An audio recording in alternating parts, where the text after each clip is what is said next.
The bridge of the New Horizon hummed with quiet activity. Captain Jake Morrison stood near the main viewing screen, watching the stars drift past as his ship moved through deep space. The research vessel had been exploring the outer rim for 3 years now. It was peaceful work, the kind that Jake preferred. Lisa Park sat at her communication station monitoring the usual traffic between human colonies and trade ships. She had worked this job for 2 years and knew the sound of every normal transmission. That was why the new signal caught her attention immediately. "Captain," Lisa called out, her voice tight with concern. "I'm picking up something strange." Jake walked over to her station. "What kind of strange?" "It's weak, very weak, but it's not coming from any human ship." Lisa adjusted her controls, trying to clean up the signal. "It's coming from the Zilani system." Jake frowned. The Zilani were a species humanity had been trying to contact for months. They lived on a beautiful world called Zilania Prime, about 2 days away from the New Horizon's current position. Intelligence reports said they were peaceful farmers who had never developed space travel. "Can you make out what they're saying?" Jake asked. Lisa worked at her controls for several minutes. Static filled the bridge speakers, mixed with what sounded like voices. The Universal Translator, a device that helped different species understand each other, began picking up words. "Help us," came a voice through the static. "They came from nowhere. Our children. Please, anyone who can hear this." The bridge fell silent. Dr. Alex Rivers, the ship's expert on alien life, looked up from his science station. "Captain, the Zilani have never sent messages into space before. They don't have the technology." "Then how are we hearing this?" Jake asked. "They must have found some way to boost their signal, probably using all their power." Alex's face was grim. "They wouldn't do that unless something terrible was happening." Lisa continued working on the signal. More words came through, broken and hard to understand. "Burning. The cities are burning. They take our people, make them slaves. Someone please. Help." Then the signal cut out completely. Jake felt his stomach drop. He had commanded ships for 15 years, but he had never heard anything like the fear in that alien voice. "Lisa, try to re-establish contact." Lisa worked for 10 minutes, sending messages on all frequencies the Zilani might be able to receive. Nothing came back except empty space. "Alex, what do you know about the Zilani?" Jake asked. Alex brought up information on his screen. "They're about 4 feet tall, blue skin, very peaceful. Their whole culture is based around growing things. They have no military at all. No weapons beyond simple farming tools." "Who would attack them?" "I don't know, Captain. The Zilani have nothing anyone would want except maybe their crystal formations. But those aren't worth starting a war over." Jake stared at the viewing screen, thinking hard. The Human Federation had built its reputation on helping other species. They were known throughout the galaxy as healers and peacekeepers. But they had never faced a situation like this before. "Sir?" Lisa said quietly. "What if we're too late?" Jake didn't answer immediately. He thought about the terror in the alien voices, the mention of children being taken. The Federation's rules were clear about getting involved in other species. Conflicts, but this didn't sound like a conflict, it sounded like slaughter. "Get me Commander Ben Torres," Jake ordered. Lisa opened a channel to the escort frigate flying beside the New Horizon. Ben's face appeared on the main screen. He was younger than Jake, but had proven himself in several dangerous situations. "Ben, did you pick up that transmission?" "We did, Captain. My crew is pretty shaken up about it." "I'm thinking we should investigate." Ben nodded immediately. "I was hoping you'd say that. The Zilani asked for help. We can't just ignore that." Jake opened another channel to the second escort ship. Lieutenant Commander Kate Sullivan appeared on screen. She was tough and smart, the kind of officer Jake trusted in difficult situations. "Kate, what's your opinion?" "Those people are in trouble, Captain. Real trouble. If we don't help them, who will?" Jake made his decision. "All ships, set course for the Zilani system, maximum speed." The 3 human ships changed direction, their powerful engines pushing them toward the unknown. Jake knew he was taking a risk. The Federation might not approve of him acting without orders. but the voices in that transmission had been so full of fear and pain. As the New Horizon jumped to faster than light speed, Jake stood on the bridge and wondered what they would find when they arrived. In his 15 years of command, he had seen many things. He had helped colonists build new homes on distant worlds. He had rescued crews from damaged ships. He had even helped negotiate peace between fighting species. But he had never heard voices like the ones in that transmission. They spoke of things that made his blood run cold: children taken as slaves, cities burning, people being harvested like crops. Alex worked at his station, trying to learn more about who might attack the Zilani. "Captain, I'm not finding much. The Zilani have no enemies that we know of. They've never been in any wars." "Keep looking," Jake ordered. "Someone attacked them. Someone with advanced weapons and ships." Lisa monitored all frequencies, hoping to pick up more transmissions, but space remained silent around them. Whatever had happened to the Zilani, it had happened fast. The New Horizon and her escort ships raced through space toward the Zilani system. Jake didn't know what they would find there, but he knew they had to try to help. The Federation had always stood for protecting those who couldn't protect themselves. 2 days later, they would discover that some evils in the universe couldn't be stopped with words or negotiations. Some enemies could only be stopped with force, and humanity was about to learn just how much force they were capable of bringing to bear. The New Horizon dropped out of faster-than-light speed at the edge of the Zilani system. Jake Morrison stood on the bridge, waiting for the sensors to give them a picture of what lay ahead. He hoped they would find the Zilani safe, maybe just dealing with some natural disaster. The sensor readings that came back made his heart sink. "Captain," Alex Rivers said from his science station, his voice barely above a whisper. "You need to see this." The main screen lit up with an image of Zilania Prime. The planet that intelligence reports had described as beautiful and green was now scarred with massive burn marks. Huge sections of the surface glowed with the heat of recent fires. Orbital scans showed the remains of what had once been cities. "My God," whispered Kate Sullivan from the escort ship. Her image appeared on a side screen, her face pale with shock. Jake felt sick looking at the devastation. "Alex, are you picking up any life signs?" Alex worked at his controls, running deep scans of the planet's surface. "There are some scattered readings, very weak. Most of the population centers show no life at all." "What about the attackers? Any sign of them?" "Negative, Captain. Whatever ships did this, they're gone now." Jake made a decision that felt both right and terrifying. "Prepare an away team. We're going down there." Dr. Nina Foster, the ship's medical officer, stepped forward. "Captain, I should go with the team. If there are survivors, they'll need medical help." Jake nodded. "Alex, you're with us too. We need to understand what happened here." He opened a channel to Ben Torres. "Ben, I want you and Kate to stay up here and keep watch. If anything shows up on sensors, I want to know immediately." Marine Lieutenant Sam Walker joined the away team, along with 4 other Marines. They were good soldiers, trained for dangerous situations. Jake hoped they wouldn't need their weapons, but the devastation on the planet made him prepare for the worst. The shuttle ride down to the surface was quiet. Through the small windows, they could see the destruction up close.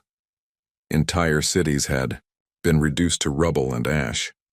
Farmlands that should have been green were blackened and empty. They landed near what had been the planet's largest city. The shuttle's doors opened and the team stepped out onto a world of death. The air smelled of smoke and something worse. Buildings that had stood for centuries were now piles of broken stone. The crystal formations that the Zilani were famous for lay shattered on the ground like broken glass. "Spread out but stay in contact," Jake ordered. "Look for survivors but be careful." Sam Walker led his Marines toward what looked like it might have been a government building. Dr. Foster headed for the ruins of what scanners said was a hospital. Jake and Alex walked toward the city center where the destruction seemed worst. What they found there made Jake's hands shake with rage. The center of the city had been turned into some kind of processing facility. Large machines, clearly alien in design, sat among piles of debris. Alex ran his scanner over the machines and turned green. "Captain, these are harvesting machines. They're designed to process biological material." "What kind of biological material?" Alex looked like he was going to be sick. Living beings, sir. The reading suggests they were used to break down organic matter for transport. Jake stared at the machines, trying to understand what Alex was telling him. Are you saying someone was harvesting the Zilani themselves? That's exactly what I'm saying. Sam Walker's voice came through the comm system. Captain, you need to get over here. We found something. Jake and Alex hurried to the Marine's position. Sam stood outside what looked like a bunker built into the ground. Sir, there are life signs down there. Faint, but definitely there. Jake felt hope rise in his chest for the first time since they had arrived. Can we get down there? There's a hidden entrance. Looks like it was designed to be hard to find. The team made their way down into the underground space. Emergency lighting cast strange shadows on the walls.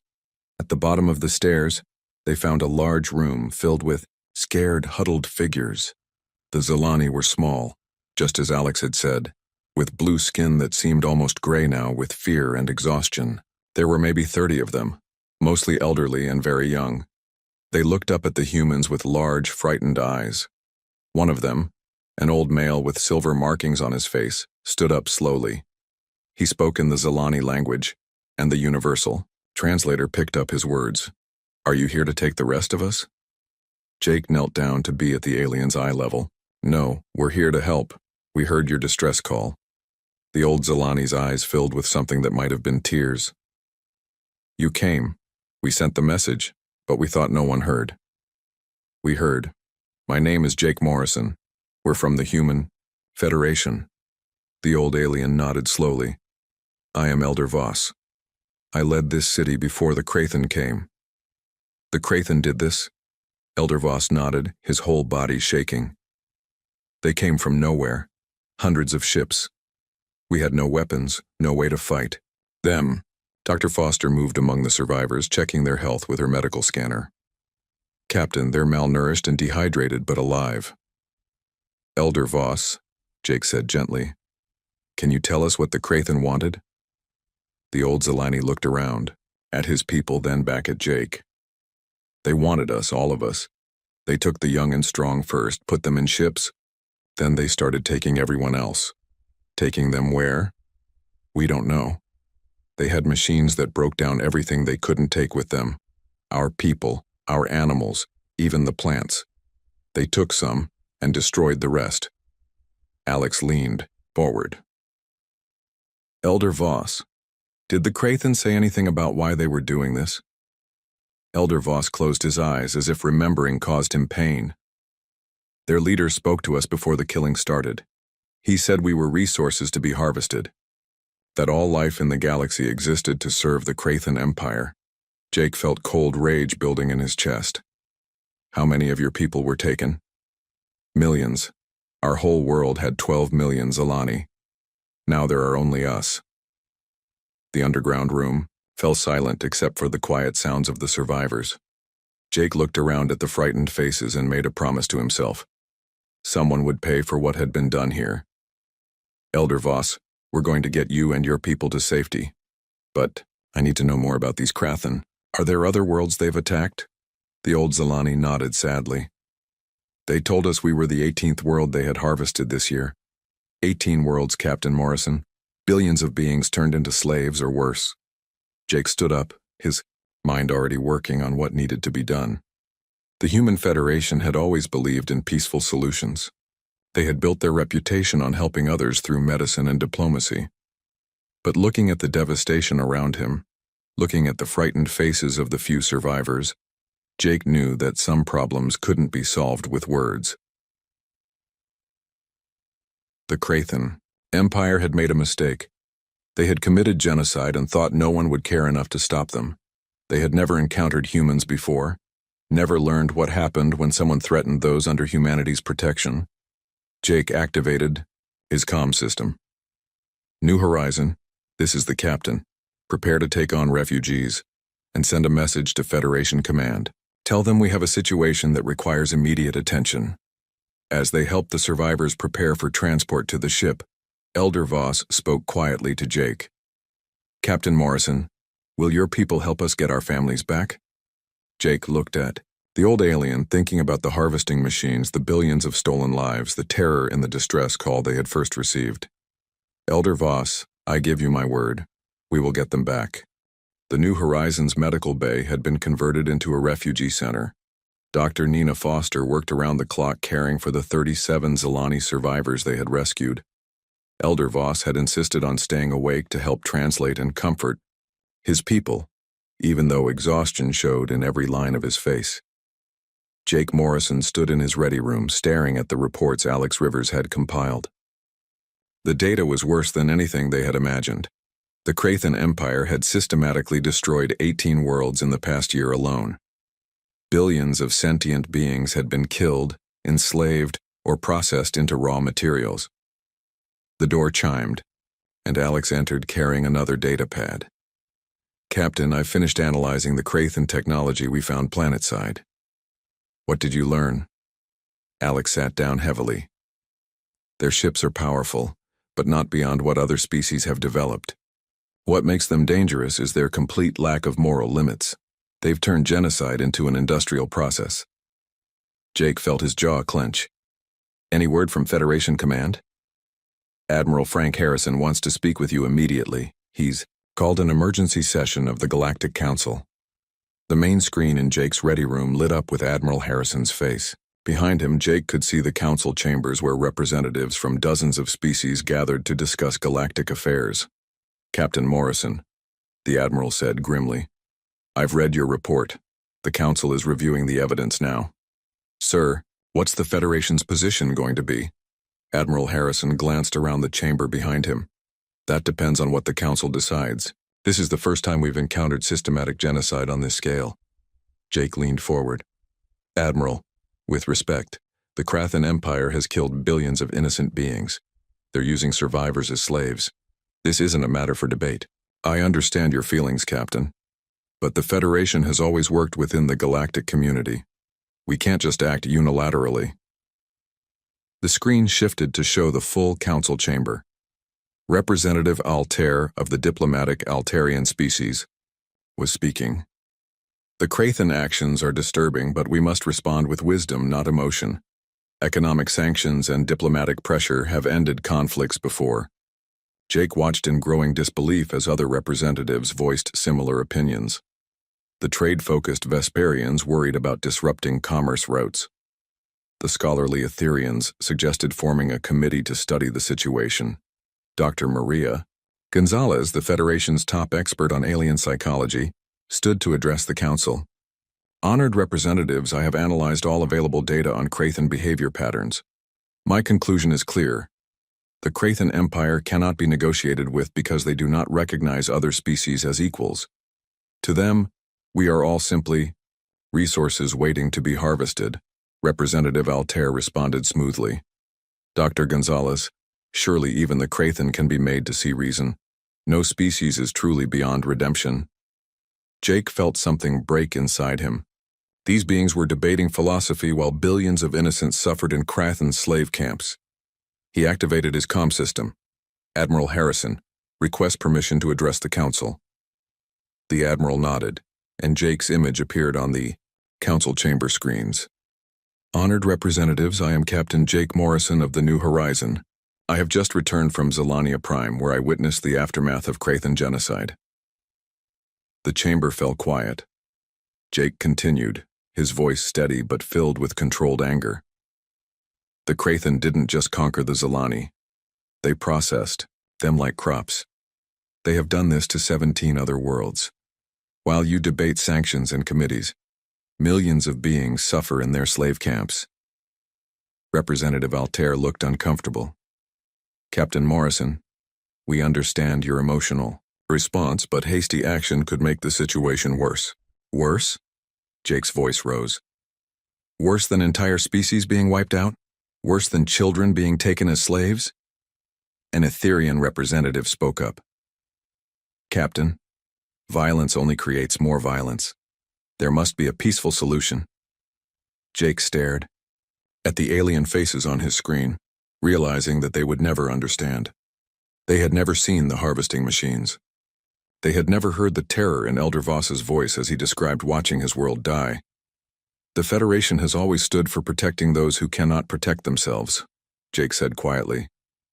But if this council chooses to do nothing while genocide continues, then we will act alone. The council chamber erupted in surprised voices.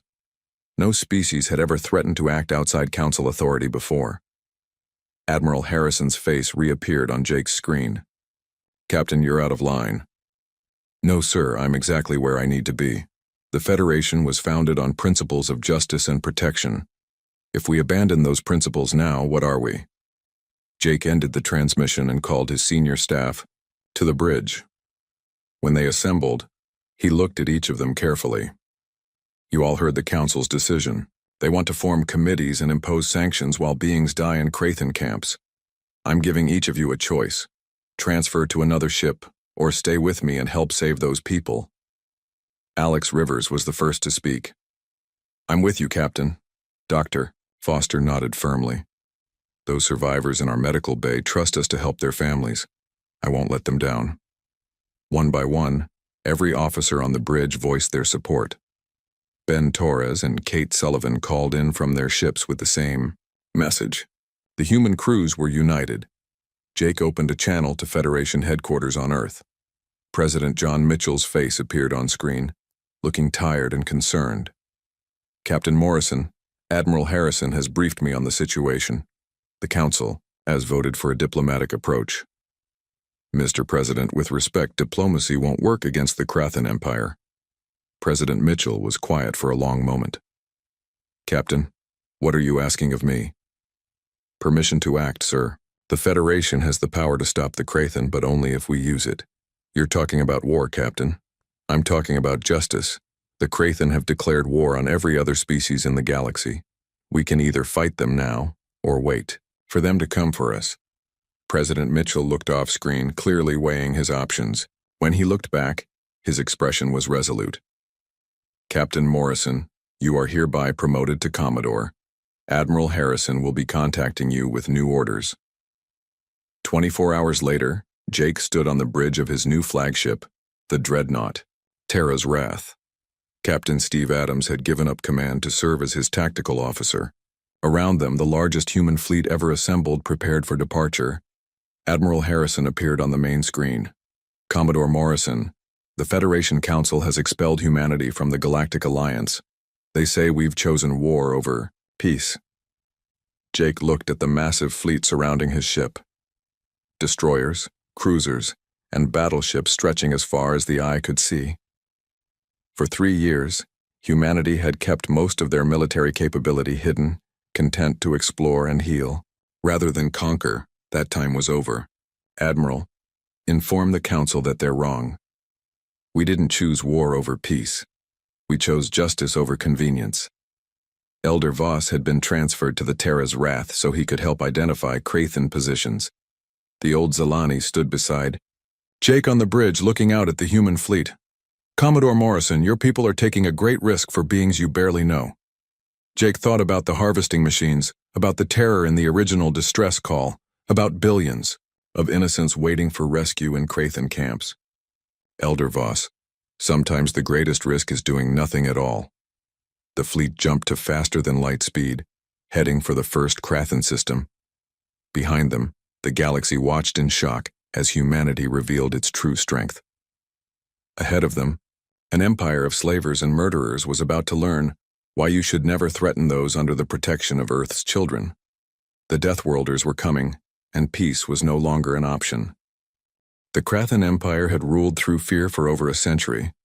Their massive fleets had conquered 47 different species, turning entire worlds into processing centers for biological material. War Master Theklan commanded the most powerful military force the galaxy had ever seen. That was why he laughed when intelligence reports reached him about the approaching human fleet.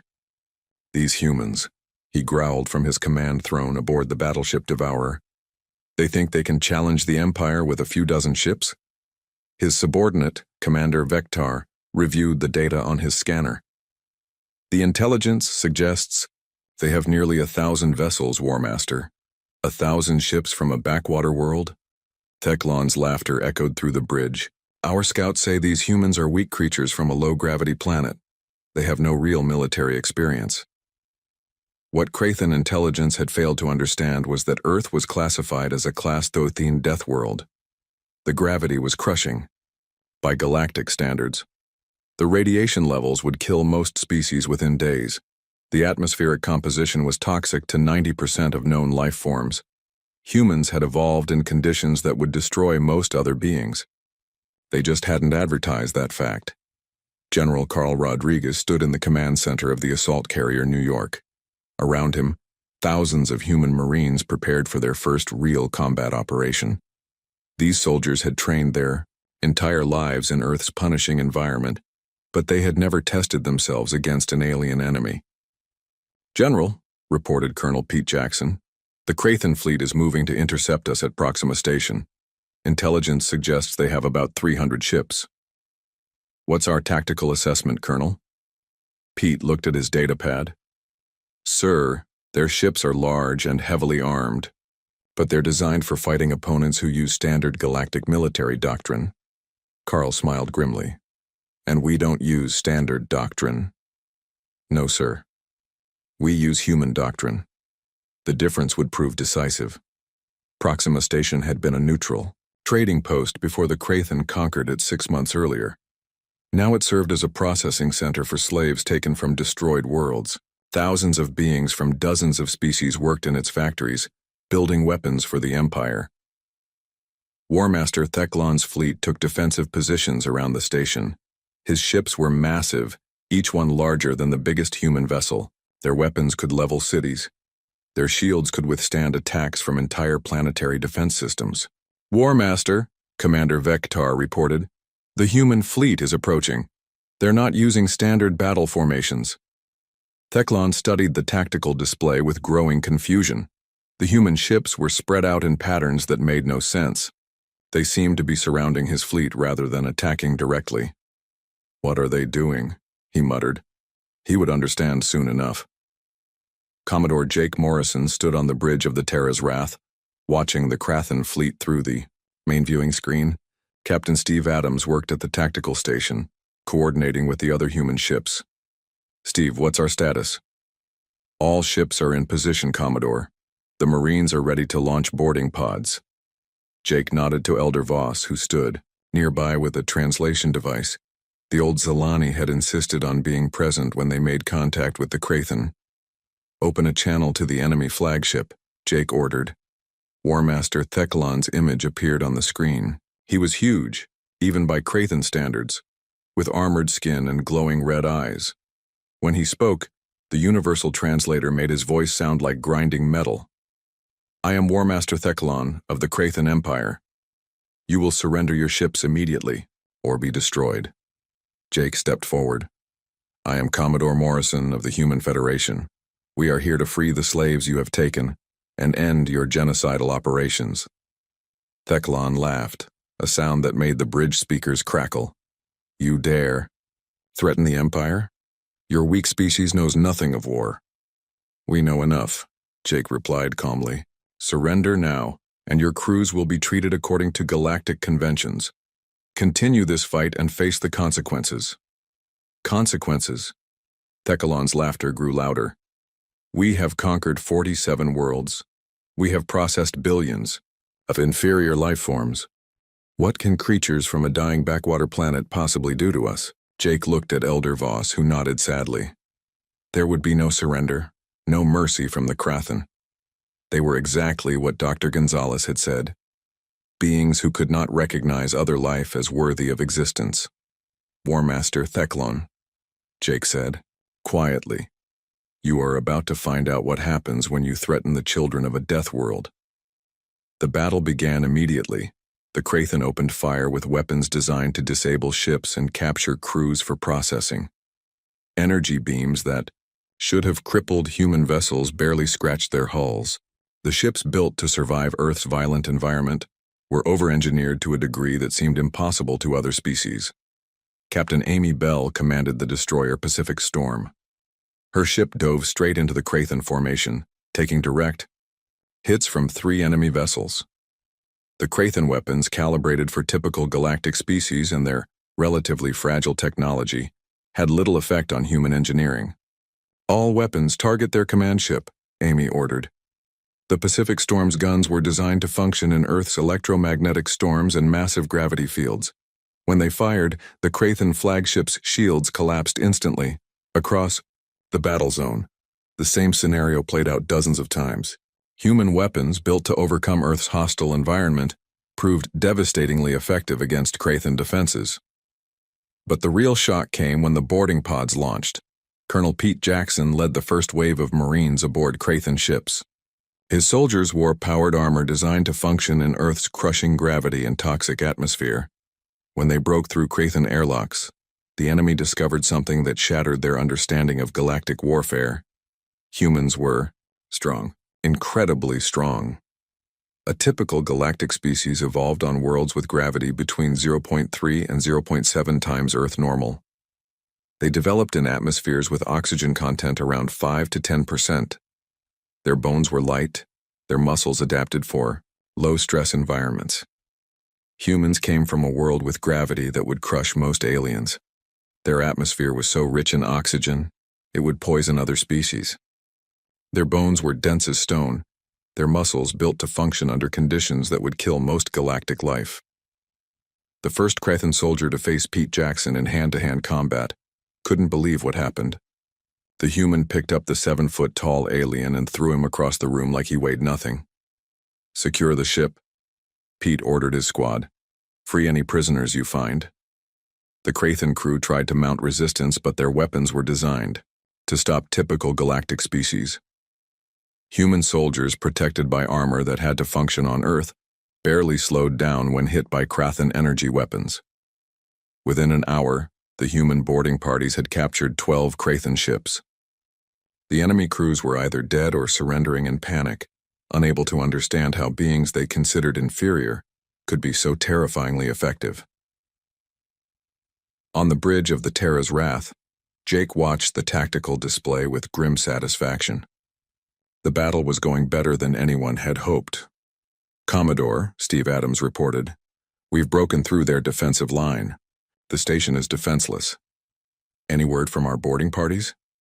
"Colonel Jackson reports they found the slave processing centers.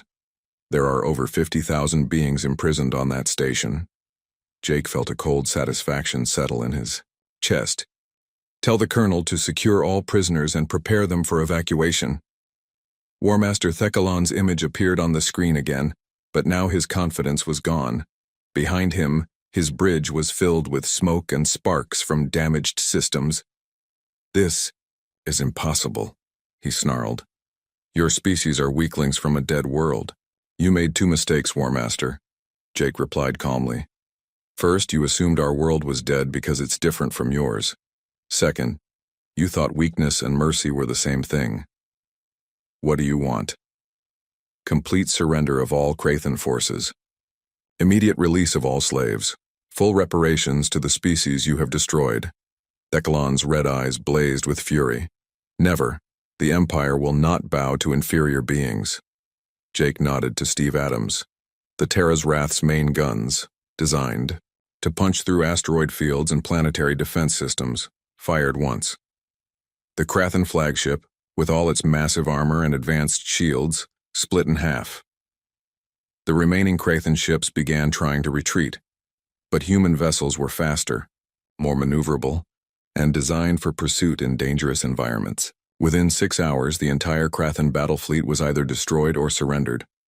As rescue ships evacuated the freed slaves from Proxima Station, Jake stood on his bridge watching the operation.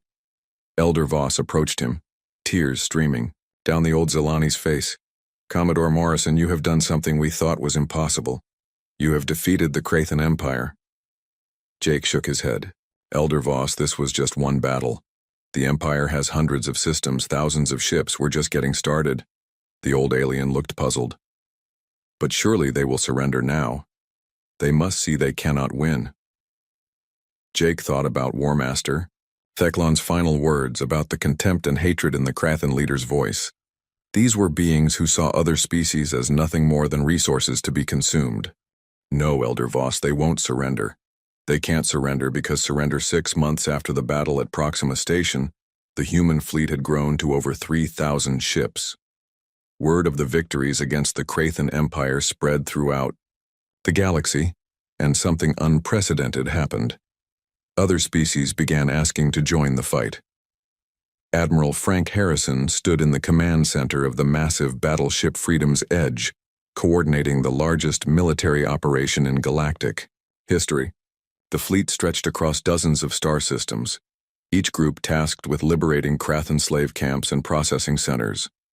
But Supreme Overlord Graktur, ruler of the Krathen Empire, refused to accept that his forces could be defeated by what he still considered inferior beings.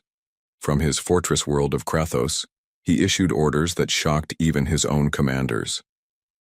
"Gather every ship in the Empire," he commanded his generals. "Every vessel, every weapon, every soldier. We will crush these humans once and for all." General Mokhtar, one of his most experienced commanders, dared to speak up. "Supreme Overlord, our intelligence reports suggest the humans have advantages we do not understand. Perhaps we should consider negotiation." Graktur turned his burning red eyes on the general. "The Krathen Empire does not negotiate with resources. These humans are nothing more than raw material that has learned to fight back. We will process them like all the others." The order went out across the Empire. Every Krathen ship, from the mightiest dreadnoughts to the smallest patrol vessels, began converging on the Krathos system. It would be the largest fleet ever assembled in galactic history. Commodore Jake Morrison, now commanding the super dreadnought Last Hope, received the intelligence reports with mixed feelings. The enemy was gathering their full strength for one final battle, which meant millions of slaves throughout the galaxy were being left unguarded. "Steve," he called to Captain Adams at the tactical station, "what's our current strength?" 3,200 ships, Commodore, plus support vessels from the Altarians, Vesperians, and Etherians. Jake was surprised. "The Council species are helping us now?" Dr. Maria Gonzalez, who had left her position with the Federation to serve as Jake's advisor, nodded grimly. "They finally understand what we're really fighting. The Krathen sent them a message last week." "What kind of message?" Maria activated a recording device. The voice that emerged was Graktur himself, speaking in perfect galactic standard. "To all inferior species of this galaxy, when we have finished processing the humans, you will be next. The Krathen Empire will consume every world, every civilization, until only we remain." Jake felt his jaw clench. Even now, facing defeat on multiple fronts, the Krathen couldn't conceive of other species as anything but resources to be consumed. "How many ships are they gathering at Krathos?" Steve checked his datapad. "Intelligence estimates over 8,000 vessels. They're pulling ships from every system they control." "Good," Jake said quietly. "That means the slave camps are lightly defended. Ben, Kate, I want you to take half the fleet and hit every processing center you can find. Free as many prisoners as possible." Commander Ben Torres and Lieutenant Commander Kate Sullivan, both promoted after months of successful operations, nodded from their ship screens. "What about you, Jake?" Ben asked. "I'm taking the rest of the fleet to Krathos. It's time to end this." Elder Voss, who had become Jake's unofficial advisor on Krathen psychology, stepped forward. "Commodore, Graktur will never surrender. Even if you defeat his fleet, he will fight to the death." "I know, Elder Voss, that's what I'm counting on." 3 weeks later, the human fleet dropped out of faster-than-light speed at the edge of the Krathos system. What they found waiting for them defied imagination. The Krathen had assembled over 8,000 ships around their homeworld. Massive battleships, each one capable of destroying a planet, formed defensive lines around the capital. Weapons platforms built into asteroids created killing fields that stretched for millions of kilometers. "My God," whispered Dr. Foster from the medical bay. "How are we supposed to fight that many ships?" Jake stood on the bridge of the Last Hope, studying the tactical display. The enemy outnumbered them nearly 3-1, and they were fighting in the heart of Krathen space, but numbers weren't everything. "Open a channel to the enemy flagship," Jake ordered. Supreme Overlord Graktur's image filled the main screen. He was even larger than War Master Theklan had been, his armored hide scarred from centuries of warfare. When he spoke, His voice carried the arrogance of a being who had never known defeat. So, the inferior humans come to die in our home system. How fitting. Supreme Overlord Graktur, Jake replied calmly. This is your final chance to surrender. Release all slaves, dismantle your weapons, and submit to galactic justice. Graktur's laughter shook the bridge speakers. You dare make demands? You are outnumbered 3-1. Your ships are surrounded. You will all die here, and then we will process your homeworld. You know what your mistake was, Graktur? Jake asked. Enlighten me, inferior being. You threatened our families. Jake cut the transmission and turned to his crew. For 6 months they had been fighting to free slaves and stop genocide. Now it was personal. All ships, begin the attack. Show them what Earth's children can do when someone threatens our home. The battle that followed became known as the War of Krathos. Human ships designed to survive in the hostile environment around Earth proved nearly impossible to stop. Their weapons, built to function in electromagnetic storms and crushing gravity, tore through Krathan defenses like they were made of paper. But the real turning point came when the Krathan made their final mistake. Graktur, desperate to break human morale, activated a device that had been hidden on Krathos for centuries. It was a weapon designed to send a massive energy pulse through space, destroying any ship within a light year of the planet. The weapon fired, sending a wave of destructive energy racing toward the human fleet. The energy pulse that should have destroyed every human ship instead bounced harmlessly off their hulls. Earth's natural electromagnetic field was so strong that human ships had to be shielded against far worse conditions just to function. Target the planet's surface, Jake ordered. Find every weapons facility, every processing center, every command bunker. Sir, Steve Adams reported, we're detecting massive slave camps on the surface, hundreds of thousands of beings. Jake's expression hardened. Throughout the war, the Krathan had used prisoners as human shields, thinking their enemies would hesitate to fire. They had never fought humans before. Colonel Jackson, prepare your Marines for immediate deployment. I want every slave camp liberated within the hour. The assault that followed was swift and brutal. Human Marines wearing armor designed to function on Earth moved through Krathan defenses like unstoppable forces of nature. The enemy soldiers, designed to fight typical galactic species, found themselves completely outmatched. Colonel Pete Jackson led his troops through the largest processing center on the planet. What they found there would haunt them for years to come. Thousands of beings from dozens of species reduced to barely living skeletons worked in conditions that defied description. Free them all, Pete ordered his soldiers. Every last one. On the bridge of the Last Hope, Jake watched the tactical display as Krathan resistance collapsed across the planet. The enemy fleet, leaderless after their flagship was destroyed, began surrendering ship by ship. Commodore Dr. Foster reported from the surface, "We found the main processing facility. There are over 200,000 slaves down here." What's their condition? Bad, but alive. We're going to need every medical ship in the fleet to treat them properly. As rescue operations continued, Jake received a message that made him smile for the first time in months. Ben Torres and Kate Sullivan had successfully liberated over 50 slave camps throughout former Krathan territory. Millions of beings were free for the first time in years. Elder Voss stood beside Jake on the bridge, watching as the last Krathan ships surrendered. The old Zilani had tears in his eyes. "Commodore Morrison, you have done something that seemed impossible. You have ended the Krathan Empire." Jake looked at the tactical display, showing human ships throughout the galaxy, protecting liberated worlds and helping refugees return home. "Elder Voss, we didn't end the Empire because we're better warriors. We ended it because we understood something the Krathan never could." What was that? Every life has value. Every being deserves freedom. And sometimes the only way to protect the innocent is to stop those who would harm them. 3 months later, Jake stood on the observation deck of the Last Hope, watching as the first Zilani colonists returned to their rebuilt homeworld. The crystal formations that had been shattered during the Krathan attack were growing again, more beautiful than ever. Dr. Foster joined him at the viewing window. The medical teams report that 90% of the freed slaves will make full recoveries. The psychological trauma will take longer to heal, but they're alive. What about the Krathan survivors? They're being held according to galactic law. Most of them still insist that other species aren't really alive. The psychologists think it's how their entire culture was structured. Jake nodded sadly. Even in defeat, the Krathan couldn't understand that other beings were more than resources to be consumed, a mess.